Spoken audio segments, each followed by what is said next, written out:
The What to Read Next podcast helps you build a TBR of future favorite books. In each episode, Lori and Maine interviews authors and book influencers to recommend books they loved for you to pick up today.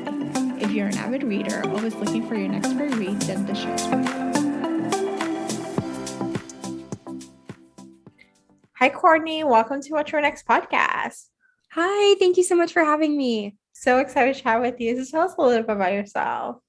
So I am a cozy mystery enthusiast. I have a booktube where I talk about all different types of things, cozy mysteries, as well as science fiction and fantasy, but cozy mysteries are where I started. So I have my my booktube channel. It's Courtagonist, and my husband actually helped me pick out the name Courtagonist because my name's Courtney. And so protagonist, antagonist with reading, it's like, why not just do Courtagonist? So, yeah. And how long have you been booktubing? I have been booktubing since June of 2017. Oh my gosh. So you're an OG, you know? Yeah. No, I started, and I originally found booktube because I don't have a lot of people in my life that read as much as I do. And so I had no one to talk to about it. So I just started like Googling things, and then booktube videos were popping up, and I was like, oh, these are cool. And then my husband's like, you could do that. And I was like, no, nobody wants to watch my face every single week. Yeah. And then I was like, but nobody talks about cozies. I should talk about cozies. Yeah, I love this. Yeah, I started this podcast because I found BookTube in 2016, and I spent a whole year reading, and I was like, I don't have anyone to talk to. And so my friend was like, hey, let's start a podcast. And I was like, sure. I had some podcast experience. I was like, sure, let's do it. And so that's how I started this podcast, like in December 2017.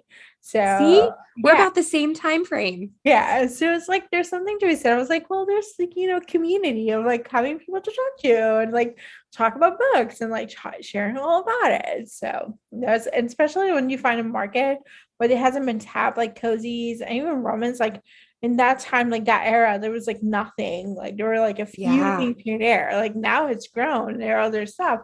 But, back in the early mid 2017, 2018, that was not the case. So not at all. Yeah. So talk to us about cozy mysteries. Like, what can the reader expect, if they're brand new to the genre? So cozy mysteries are not just the genre that your grandmother reads. It is not something that has an age limit. It is a mystery. It is a subgenre of mysteries where the murder happens off of the page. So you don't necessarily see the gore. You don't see the guts. You don't see those types of things within a cozy mystery. Your main protagonist is normally an amateur sleuth. Their day job might be a librarian, a baker. They might be someone who is a teacher, but has more freedom with their everyday job. Because, you can't be a teacher necessarily and be sleuthing and figuring out murders on the side. You got a day job. So they stumble upon the murder, whether they are, it's a close friend or someone that they love, and they feel in their heart that they cannot trust the police or the investigative forces to figure out the whodunit. Maybe they're a suspect, so they have to get it off of themselves and go and find the real killer. And so, think of Murder, She Wrote with Jessica Fletcher.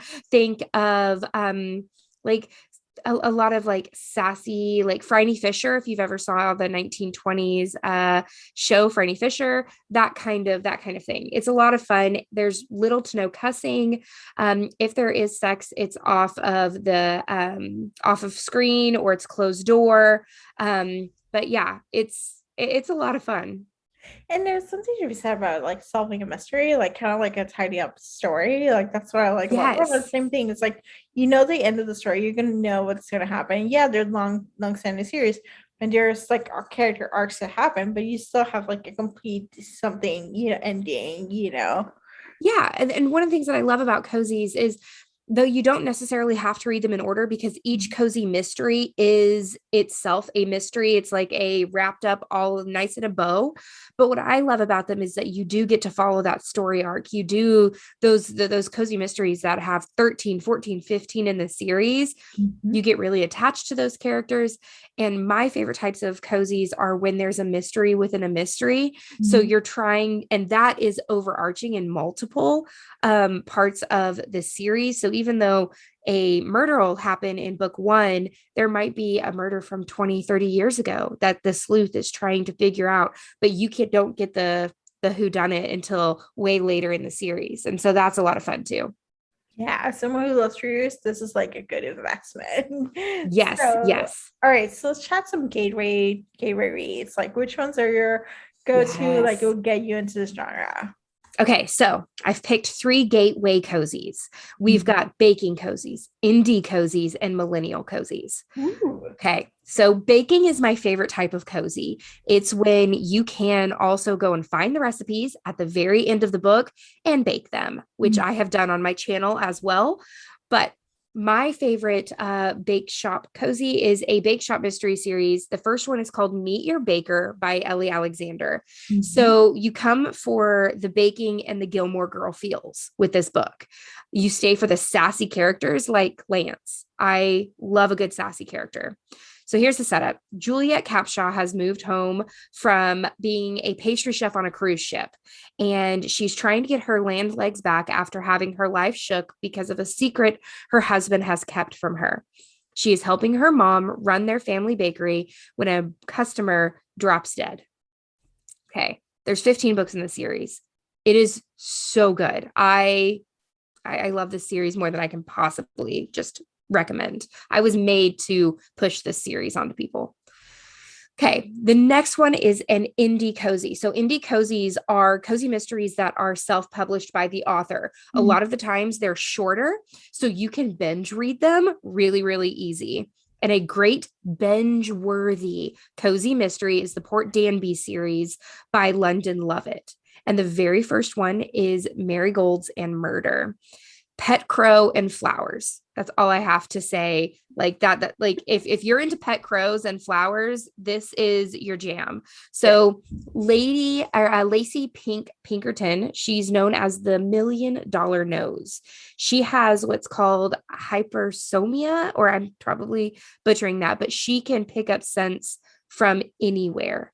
Um, She's leaving the perfume industry to start her own flower shop in Port Danby. However, her heightened sense of smell proves to be of use when a Port Danby neighbor turns up dead. Lacey finds herself caught up in an unexpected murder investigation alongside the handsome local detective James Briggs, and he is very handsome. There are 18 books in this series, and it is a very, very, very quick read. It Ooh, is. I love this. They're so good. They're so good. Okay, last but certainly not least is millennial cozies. So if you're one of those people that you love reading millennial protagonists, then Mhm. you need to pick up Tita Rosie's Kitchen Mystery series. This is by Mia P. Manasala, and it is so good. So this is a cozy mystery, almost meets a rom-com. Like it's a good like blend of those two. Our main character, Lila, has moved back home when she promised herself that she wouldn't. She's tasked with saving her Tita Rosie, which is her aunt's failing restaurant, and she has to deal with a group of matchmaking aunties who shower her with love and judgment.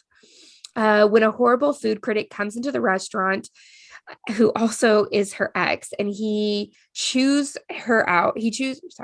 She chews him out for talking badly about her family food as he's clearing his plate. He kills over right in front of her. And now she has to figure out the whodunit before she's put in prison for killing him, and her family's livelihood is closed forever. Oh my gosh. So those are some cozies that I would love to push on you guys. Oh my gosh. I'm at the millennial one. I'm like, yes. Give me Yes. aunties. Give me meddling aunties. Oh gosh, they're hilarious. It's so good. Yeah, like there was something to be said about aunties. Like I'm all for it. Like meddling, just funny, being simple. Yes. Yes. So awesome. What are you currently reading? Okay, so I am currently reading The Man Who Died Twice by Richard Osman. Mhm. I love this series so much. So it's the Thursday Murder Club series, and that's the first one in the series.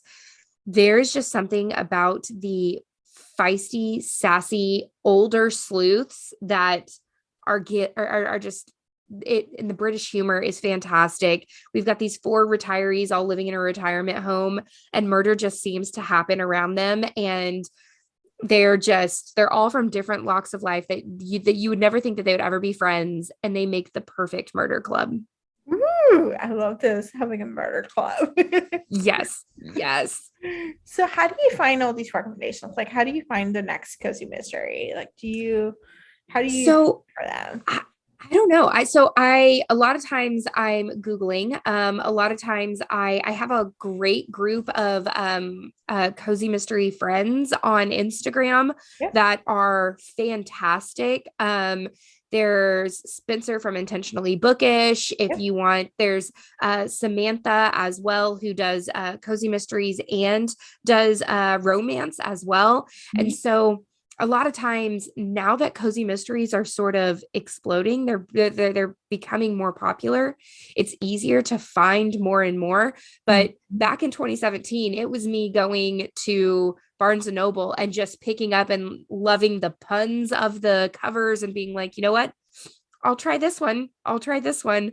But I think I've read probably 200 or 300 cozy mysteries. And so I'm pretty good at spotting a good one. There we go. I love this. So you need to come back and tell us more book pushing. Yes. Oh, I would love that. That would be so much fun. Yes, we'll have you come back. So tell us where we can find you online. Where can we Okay, find so I am Courtagonist on everything. So I'm on Instagram and YouTube mostly. I also host a book club, a cozy mystery book club every single month that you? you can find on Patreon as well. The book club's 100% free, but we have a specific theme every single month, and then at the end of the month, we have a live stream where we talk all of the things about the murder and the whodunit and all of that fun stuff. Oh, I love this. I love this so much. So thank you, Courtney, for being on the show. Yes, thank you so much for asking me. It was such an honor. If you enjoyed this podcast, feel free to share with friends, subscribe, rate, and review the show. This is the easiest way to support the podcast. Today's episode's partner is Libra FM. If you're an audiobook listener, then you should add Libra FM as your go-to source for paid audiobooks. Libra FM makes it possible for you to buy audiobooks through your local bookstore. Memberships start at $14.95, and they also have great sales for romance audiobooks each month for $3.99, thanks to the Kiss Club. To sign up for LibraFM, please visit whattoreadnextblog.com/LibraFM. You will receive a free audiobook when you sign up for a monthly subscription. If you purchase a subscription through our link, you will be supporting the podcast at no cost to you. The What to Read Next podcast is part of the Frolic Podcast Network. Please visit frolic.media/podcast to discover new shows to tune in. Thank you so much for listening and have a great day.